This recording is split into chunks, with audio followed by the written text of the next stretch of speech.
Assalamualaikum warahmatullahi wabarakatuh. Kami dari kelompok 10 ingin mempresentasikan dengan judul Pemikiran Pendidikan menurut Ibnu Sina. Yang pertama yaitu biografi Ibnu Sina. Ibnu Sina dengan nama lengkap Abu Ali Husain Ibn Abdullah Ibn Hasan Ibn Ali Ibn Sina dilahirkan pada tahun 370 Hijriah atau 980 Masehi dengan nama ibunya yaitu Satareh yang berasal dari Bukhara dan ayahnya yang bernama Abdullah. Ibnu Sina dilahirkan dalam keadaan yang sedang kacau, yaitu di mana kekuasaan Abbasiyah mulai mundur dan negeri yang mula-mula berada di bawah kuasaannya kini mulai melepaskan diri untuk berdiri sendiri. Beliau di barat terkenal dengan sebutan Avicenna akibat dari terjadinya metamorfosis Yahudi, Spanyol, Latin. Pendidikan dan perjalanan hidupnya.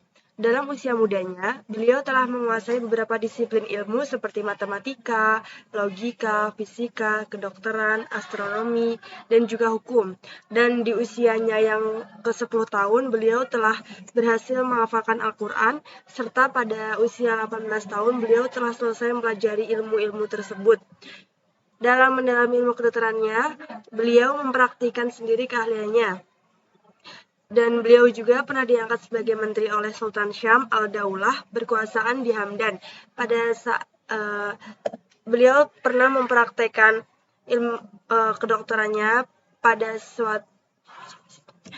suatu sultan dan beliau diberikan kebebasan untuk mempelajari buku-buku dalam perpustakaannya, yaitu perpustakaan yang dinamakan Kutub Kana.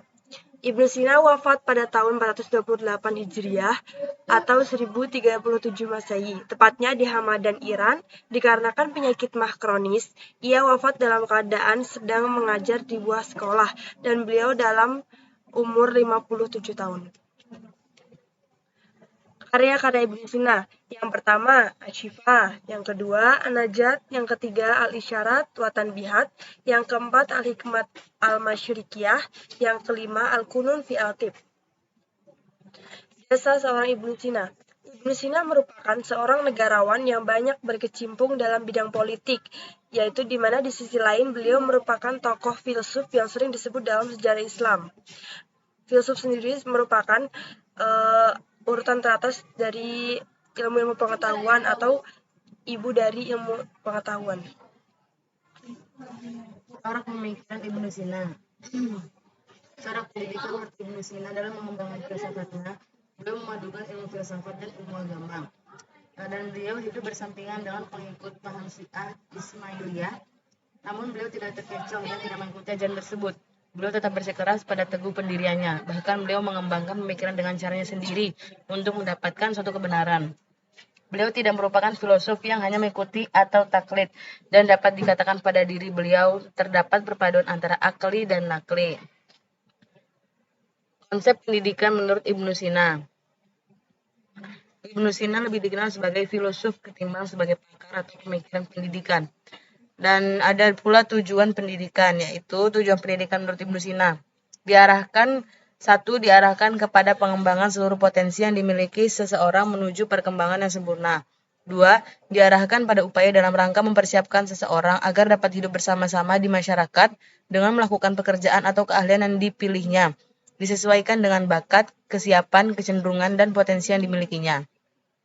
Sedangkan tujuan pendidikan yang bersifat jasmani yang tidak boleh ditinggalkan yaitu pembinaan fisik dan segala sesuatu yang berkaitan dengan olahraga, tidur, makan, minum, dan menjaga kebersihan. Kurikulum. Kurikulum menurut Ibnu Sina harus didasarkan pada tingkat perkembangan usia anak didik, yaitu fase 3-5 tahun, 6-14 tahun, dan di atas 14 tahun. Ada pula pengklasifikasian kurikulum berdasarkan jenjang usianya. Menurut Ibnu Sina, di usia 3-5 tahun, si anak didik harus diberikan pendidikan adab atau budi pekerti, olahraga, kebersihan, seni suara, dan kesenian. Di usia 6-14 tahun, pada jenjang usia ini anak diberikan pengajaran membaca dan menghafal Al-Quran, pelajaran agama, pelajaran syair, dan pelajaran olahraga. Mata pelajaran dalam kurikulum. Ibnu Sina membagi pelajaran kepada 2 kategori, yaitu pelajaran yang bersifat teoritas dan mata pelajaran yang bersifat praktis. Sekian, sampai di sini presentasi dari